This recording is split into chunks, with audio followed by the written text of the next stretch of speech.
The stars had never felt so cold to Elena Vasquez as they did that night when she docked her ship at Waystation Kethri. Her vessel was called the Anvil's Song, and it was more than just a ship to her, because it was her home and her workshop and everything she had left in this universe after the corporate wars had taken her family from her. Elena was what people called a frontier smith, which meant she traveled through the outer sectors of space and made armor and prosthetics for species that the big corporations refused to help. She was one of the last humans who still practiced the old ways of forging metal by hand, and she carried her grandmother's teachings with her wherever she went. The way station was busy that night with traders and smugglers and refugees all moving through its corridors like rivers of desperate souls looking for somewhere to belong. Elena had come here for fuel and supplies and maybe a hot meal that she did not have to cook herself in her tiny ship kitchen. She paid for her docking fee and walked through the main corridor with her hands in her jacket pockets and her eyes watching everything around her.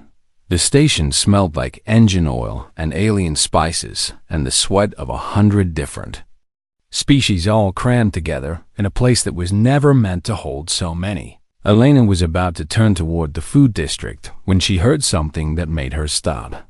It was a sound that cut through all the noise of the station like a knife through fabric, a whimper. It was small and weak and filled with so much pain that Elena felt her heart squeeze tight in her chest.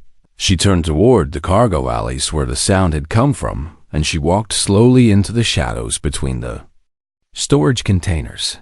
The lighting was bad here, and the smell was worse, because this was where people threw things they did not want anymore. Elena moved carefully and listened for the sound again.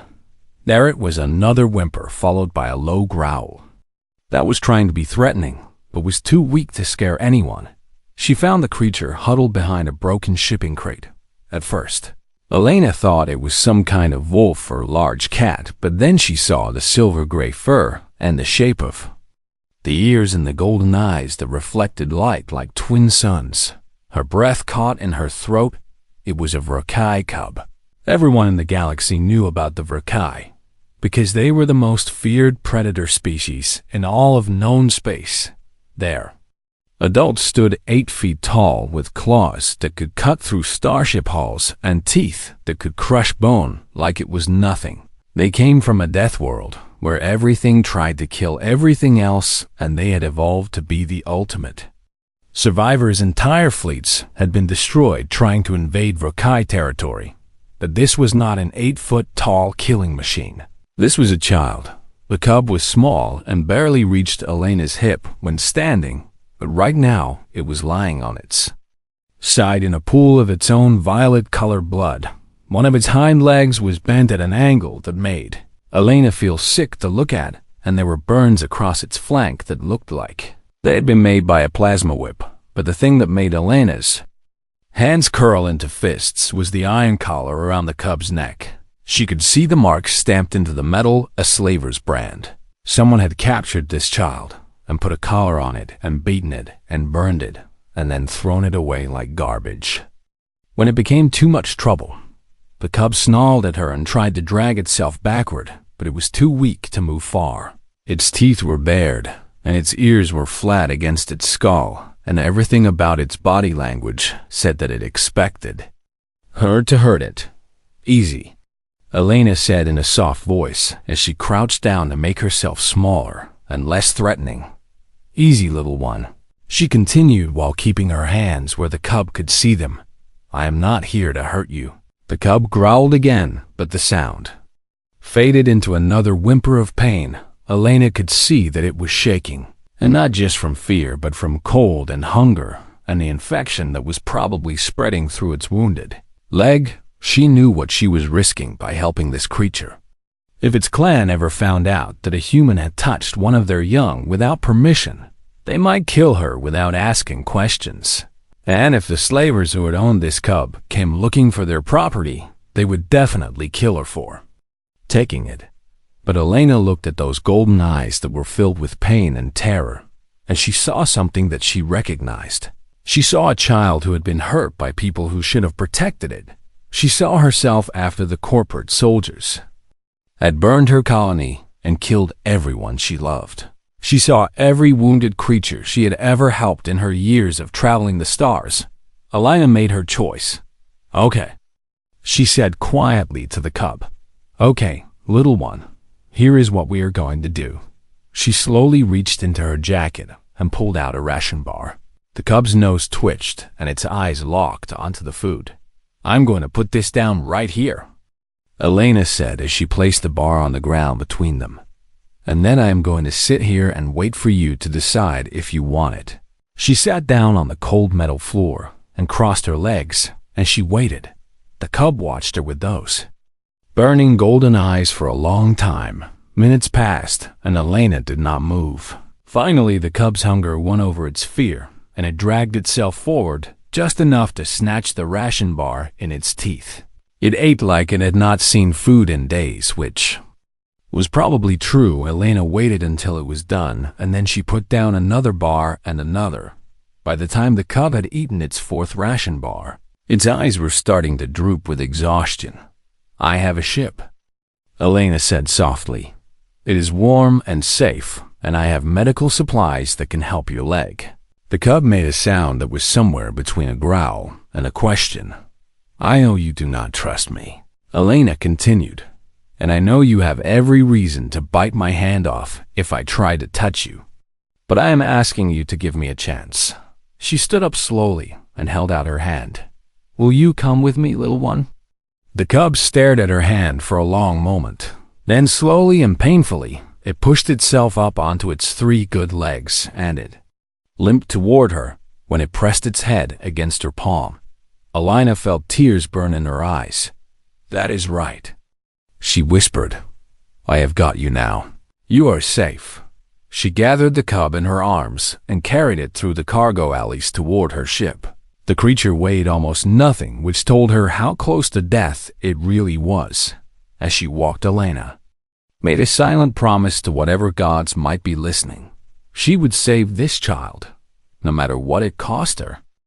The first 3 days were the hardest. Elena had set up a small space for the cub in her cargo hold with blankets and a heat lamp and bowls of water and food. But the creature refused to let her come close. Every time she tried to approach, it would snarl and snap its teeth, and once it had slashed at her with claws that left 3 shallow cuts on her forearm. The station medical droids had tried to examine the cub before. Elena had brought it aboard, and one of them was now a pile of sparking scrap metal in a recycling bin, so Elena knew that force was not going to work. She cleaned the cuts on her arm and bandaged them, and she did not get angry at the cub, because she understood that it was not attacking her out of hatred. It was attacking her out of fear. This child had learned that hands meant pain, and that kindness was just a trick to make the hurt worse later. Elena had seen that look before in the eyes of rescued slaves and war orphans and abused animals. Trust had to be earned, and earning it would take time. So she changed her approach. Instead of trying to touch the cub, she started sitting outside the cargo hold with the door open, and she worked on her forge. The Anvil Song had a small workshop built into its main deck where Elena did all her smithing. She dragged her portable forge and her tools and her sheets of adaptive alloy to a spot just outside the cargo hold door where the cub could see her, and then she started to work.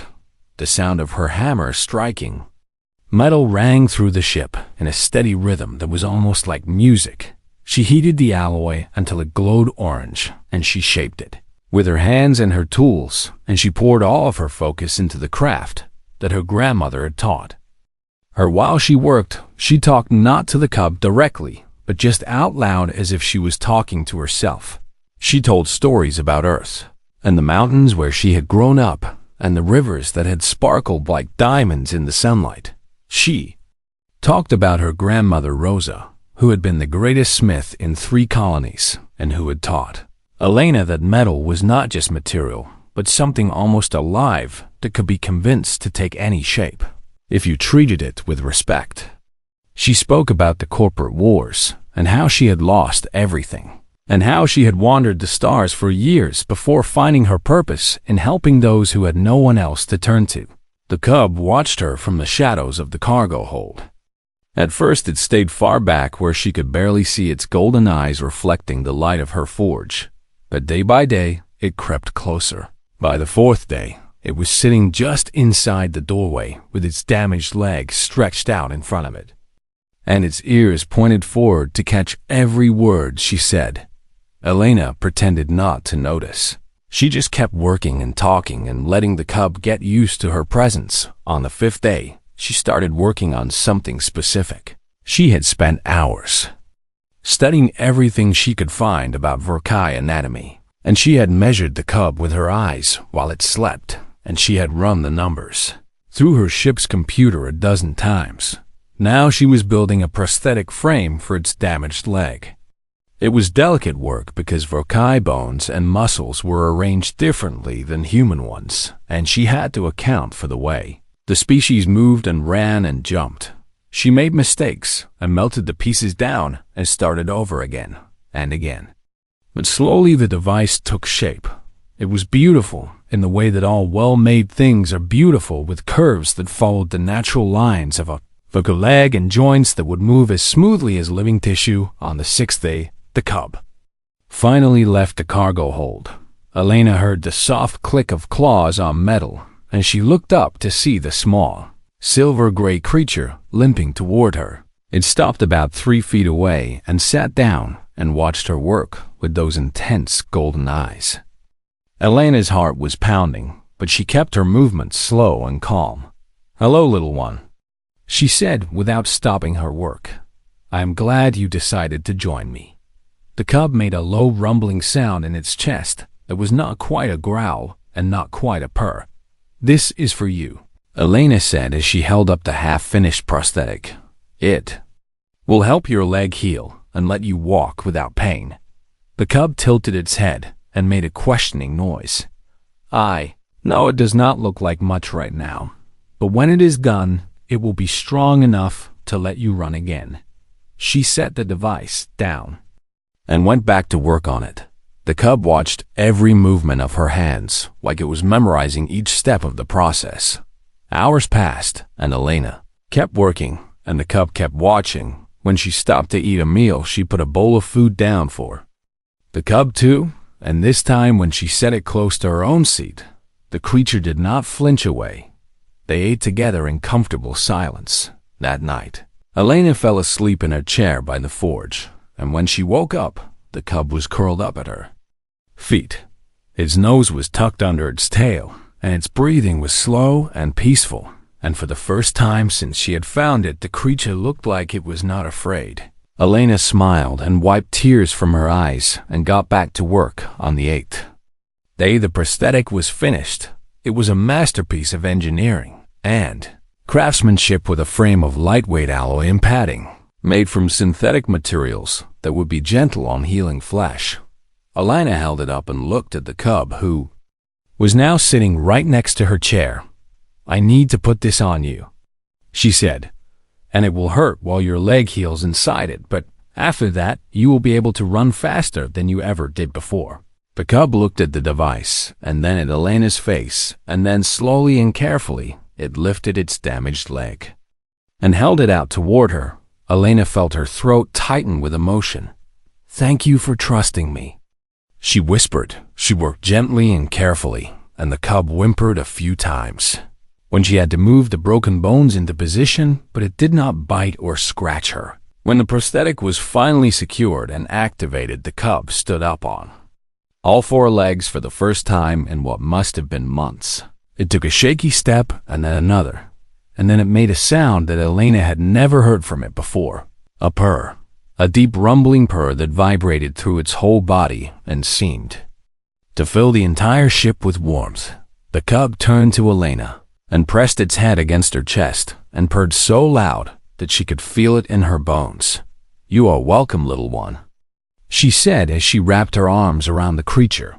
"You are so very welcome." And that was the moment when Elena Vasquez stopped being a stranger to the cub.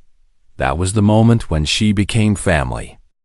2 weeks had passed since Elena had found the cub in the cargo alley, and in that time, everything had changed.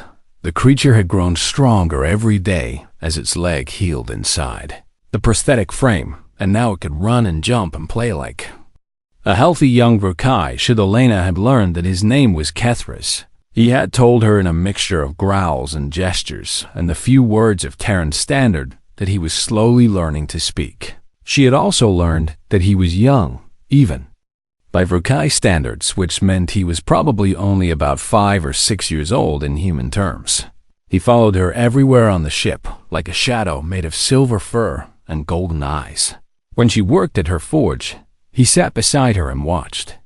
And sometimes she let him help by holding tools or handing her materials. When she ate meals, he sat across from her and tried to copy the way she used utensils, even though his claws made it difficult. When she slept, he curled up at the foot of her bed and kept watch over her like a tiny guardian.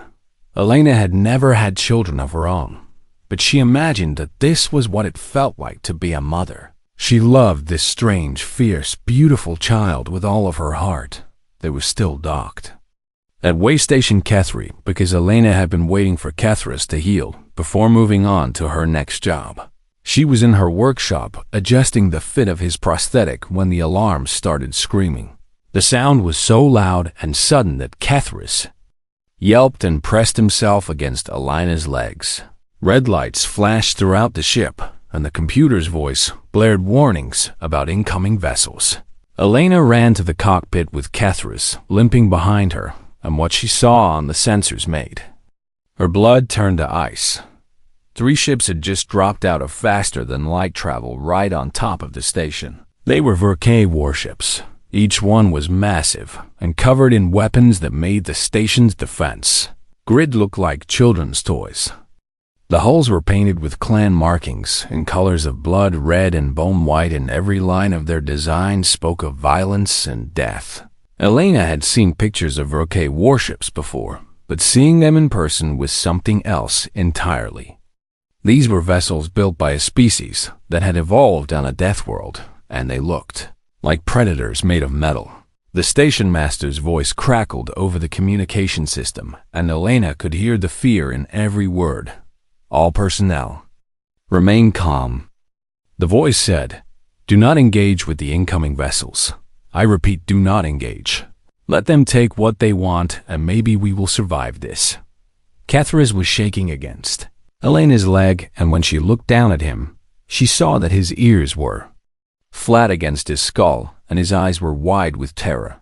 They come for me, he said in his rough, halting voice. They find me. Elena felt her heart break at the fear in his words. Who are they? She asked. Are they the slavers who hurt you? Kethris shook his head. No, he said. Worse, they are clan. Elena did not understand what he meant, but she could see that he was more afraid now than he had been when she first found him bleeding in that alley. I go, Kethris said as he started to move toward the airlock. I go to them, and you are safe. They will not hurt human if I go. No, Elena said, and her voice came out harder than she intended. Kethris froze and looked up at her. You are not going anywhere. Elena continued. I did not spend 2 weeks healing you just to hand you over to people who scare you this much. You do not understand, Kethris said. They are Verkai warriors. They will kill you. Then they will have to kill me. Elena walked to her workshop and grabbed the 2 things that felt right in her hands, her heaviest smithing hammer and her welding torch. They were not weapons, and she knew that they would be useless against armored Verkai warriors, but they were what she had. She walked back to the airlock and planted herself in front of it with Kethris behind her. Stay behind me, she said. No matter what happens, you stay behind me. The airlock cycled open with a hiss of pressurized air. The Verkai who stepped through was the largest living thing Elena had ever seen. He stood at least 9 feet tall, and his body was covered in thick gray fur marked with scars from 100 battles. His armor looked like it had been forged in the heart of a dying star, and his claws were the length of Elena's forearm. But it was his eyes that held her attention. They were gold, the same Cold as Catharus, he looked at Elena standing there with her hammer and her torch, and his lips pulled back to show teeth that could crush her skull like an egg. Then his eyes moved past her and locked onto the small figure cowering behind her legs. Something changed in those golden eyes, something that looked almost like pain. Human. The massive Vorkai growled in a voice like grinding stone. "You stand between a clan father and his heir." Elena did not move. "Your heir was wearing a slaver's collar when I found him," she said, and she was proud that her voice did not shake. "Your heir was burned and beaten and left to die in a cargo alley like garbage." The clan father's eyes widened. "So yes," Elena continued, "I'm standing right here between you and him. And if you want to take him, you are going to have to go through me." More Vorkai warriors filed into the ship behind their leader. Elena counted 20 of them, and each one was armed with weapons that could tear her apart in seconds. She did not lower her hammer. The clan father stared at her for a long moment, and then his gaze dropped to Catharus, to the gleaming prosthetic frame that supported the cub's damaged leg. "What is this?" he asked, and his voice was different, now softer, almost broken. "I am a smith," Elena said. "I make armor and prosthetics for people who need them. Your heir needed help, and I helped him." The clan father took a step forward, and Elena raised her hammer, but he did not attack her. Instead, he lowered himself down onto one knee so that he was closer to eye level with Catharus' little one. He said in a voice that trembled with emotion, "We have been searching for you. We never stopped searching." Catharus made a small sound and pressed harder against Elena's legs. "It's okay," Elena said softly. "I'm right here." The clan father looked up at her, and there were tears in his golden eyes. "You protected him," he said. "You healed him. You stood against 20 Vorkai warriors with nothing but a hammer." "I did what anyone would do," Elena said. "No," the clan father replied. "You did what no one else in this galaxy would do. You risked your life for a child who was not your own." He bowed his head. "I am Vorkai, clan father of the Vorkai, and I owe you a debt that can never be repaid." The truth came out slowly over the next few hours as Elena sat in her small ship surrounded by Vorkai warriors, who could have killed her with a single swipe of their claws, but none of them made any move to hurt her. Instead, they sat or stood in respectful silence while their clan father told her the story of what had happened to Catharus 8 months ago. The cub had been traveling with a convoy of Vorkai traders on a mission to establish trade relations with a neutral station in the outer sectors. It should have been a safe journey because the route was well traveled and the convoy was protected by warriors. But the slavers had been clever. They had set a trap using a fake distress signal, and when the convoy stopped to help, they had attacked with overwhelming force. Most of the Vorkai in the convoy had been killed, but some had been captured, including Catharus. The slavers had known exactly what they had because a Vorkai cub, especially one from a powerful clan, was worth a fortune on the black market. They were collectors and criminals who would pay almost anything to own such a rare prize. But Catharus had not been a cooperative captive. He had fought and bitten and scratched and made himself so difficult that the slavers had decided he was more trouble than he was worth. They had beaten him and burned him and broken his leg trying to make him submit. When that did not work, they had sold him to a lower-level criminal who had dumped him at Way Station. Catharus, when he became too injured to be useful.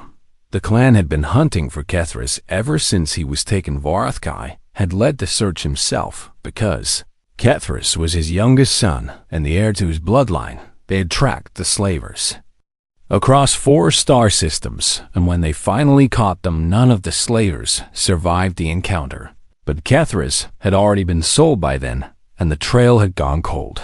For 2 months, Vorkai had searched every station and colony, an outpost in the sector, looking for his son. He had barely slept and barely eaten, and his warriors had worried that their clan father was losing his mind to grief. And then just 3 days ago, they had received a tip that a Vorkai cub had been Seeing on way station Kethri. They had come as fast as their ships could carry them. Varathkai finished his story and looked at Elena with eyes that were still wet with tears. I thought my son was dead, he said. I thought I would never see him again. But you found him and you saved him. Elena shook her head. I just did what was right, she said. Anyone would have done the same. No, Varathkai said firmly. They would not. Do you know how many people walked past my son in that alley? Do you know how many species saw a wounded Verkai cub and decided it was not their problem? Elena did not answer because she knew he was right. Most people would have been too afraid to help a Verkai, even a young one, and most people would not have had the skills to heal his injuries, even if they had wanted to. You did not know who he was. Varathkai continued. You did not know that we were searching for him. You did not know that there would be any reward for helping him. I did not do it for a reward. Elena said, That is exactly my point, Varathkai replied. He stood up and gestured to his warriors. All 20 of them moved at once, and Elena's heart jumped in fear. But they did not attack. Instead, every single one of them dropped to their knees.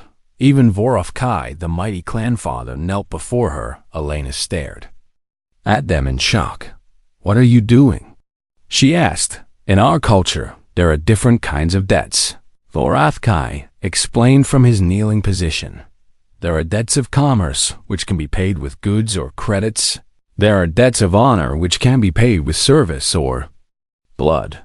He placed one massive clawed hand over his heart. And then there is Kethvara. The words seemed to hang in the air like something sacred. Kethvara means life debt or soul debt. Varathkai said, It is the deepest obligation that one being can owe to another. It is what we call the debt that cannot be repaid. Elena shook her head. I do not want you to owe me anything, she said. I helped Kethris because he was a child who needed help. That is all. And that is why the debt is unpayable. Varathkai said, You did not help him for gain or glory. You helped him because your heart is good. You stood against his own clan, not knowing if we came as friends or enemies with nothing but a hammer and your courage. Kethris walked over to Elena and pressed his body against her legs, and he purred. She is family. The cub said in his rough voice, She is my family. Varathkai's eyes softened as he looked at his son. Then she is our family too, he said. He looked up at Elena and his voice became formal and powerful. From this day forward, human Elena Vasquez, you are clan. Our enemies are your enemies. Our blades are your blades. Our ships are your ships. His golden eyes burned with an intensity that made Elena shiver. Our lives are yours to command. Elena felt dizzy. I cannot accept this, she said. You have no choice. Varathkai replied, Kethvara is not something that can be refused. It is simply what is. You saved my son, and now we are bound to you until the stars go dark. He stood and his warriors stood with him. Wherever you go, we will follow. He said, Whoever threatens you will answer to the full might of the Verkai. This I swear on my blood and the blood of my ancestors. Elena looked at Kethris, who was still pressed against her legs, and purring. I do not know what to say. She admitted. Say nothing. Varathkai replied. Words are not needed between family. He smiled, and it was strange to see such a gentle expression on the face of such a fearsome predator. Besides, he added, I believe my son has already decided that he is not leaving your side. Kethris looked up at Elena with his golden eyes. I stay with you, he said, if you want me. Elena felt tears running down her face as she knelt and wrapped her arms around the cub. Of course I want you. She whispered, Of course you can stay. And in that moment, surrounded by the most feared warriors in the galaxy, Elena Vasquez found something she had thought she lost forever. She found a family. Word spread through the galactic networks like fire spreading through dry grass. A lone human smith had done something that diplomats and warlords and emperors had never managed to do. She had earned the undying loyalty of the Verkai at first. People did not believe the stories. The Verkai were monsters, they said. They were predators who killed without mercy and conquered without compassion. They did not kneel to anyone, least of all to a single human woman with a smithing hammer. But the evidence was impossible to ignore. Wherever the anvil song traveled, now it was followed by Verkai warships.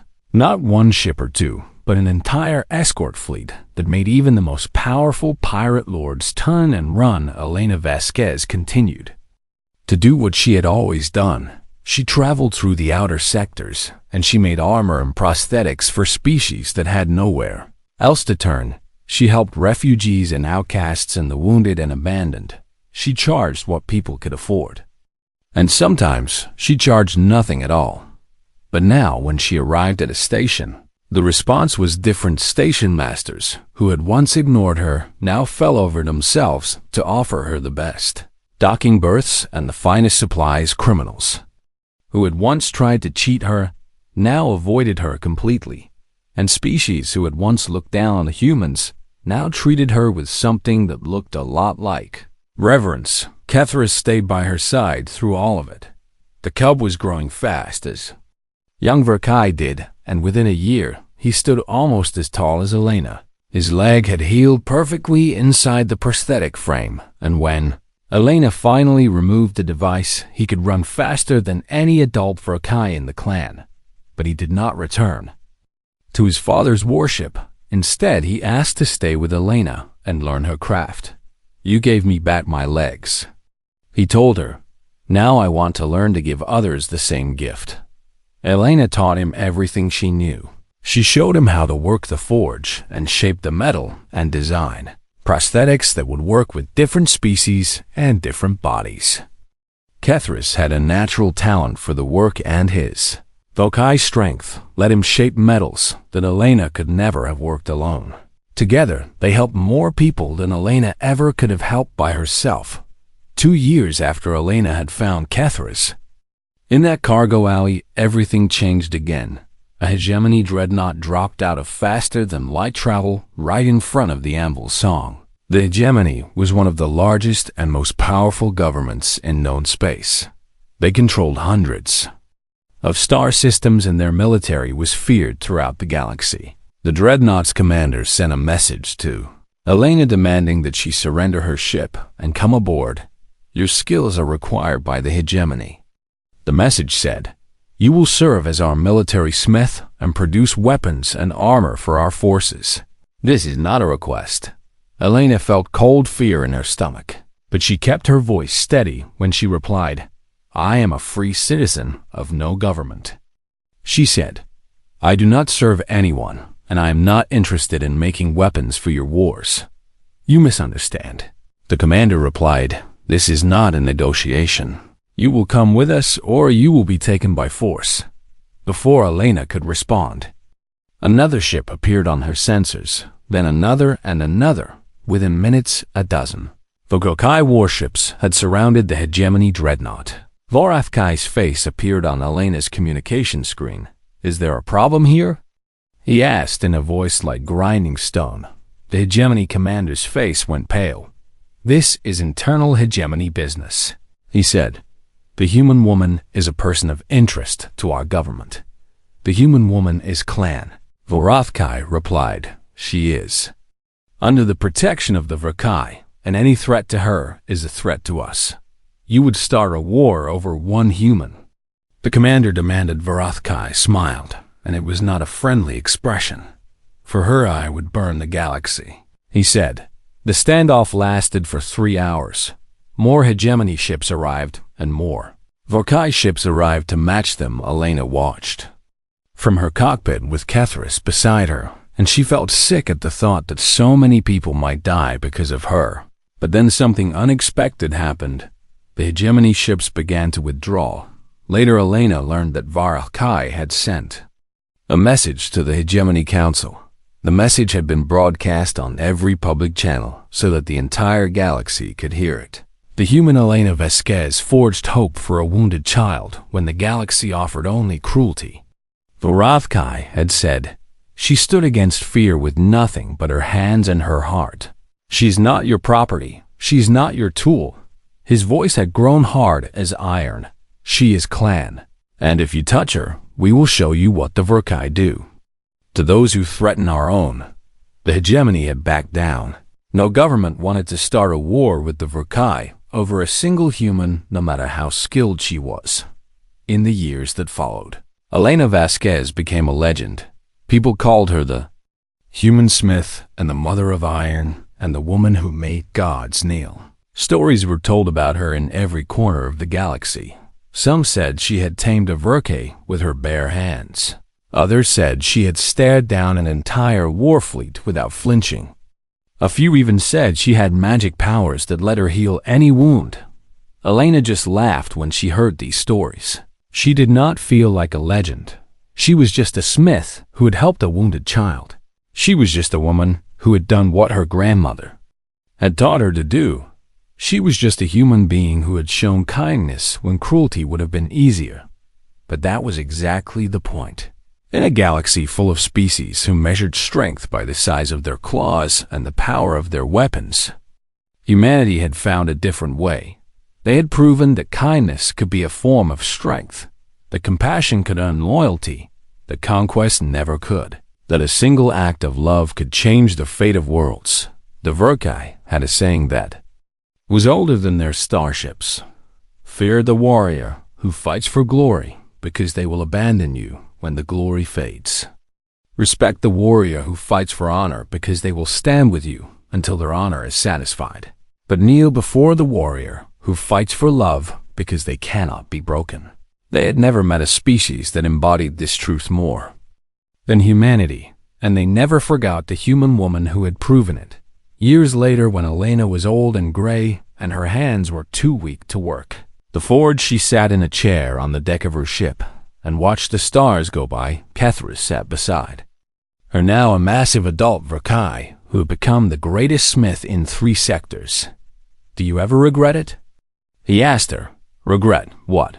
Elena replied, picking me up in that alley. Kethris said, you could have walked away and no one would have blamed you. Your life would have been so much simpler. Elena smiled and reached out to put her wrinkled hand on his massive furry arm. My life would have been emptier.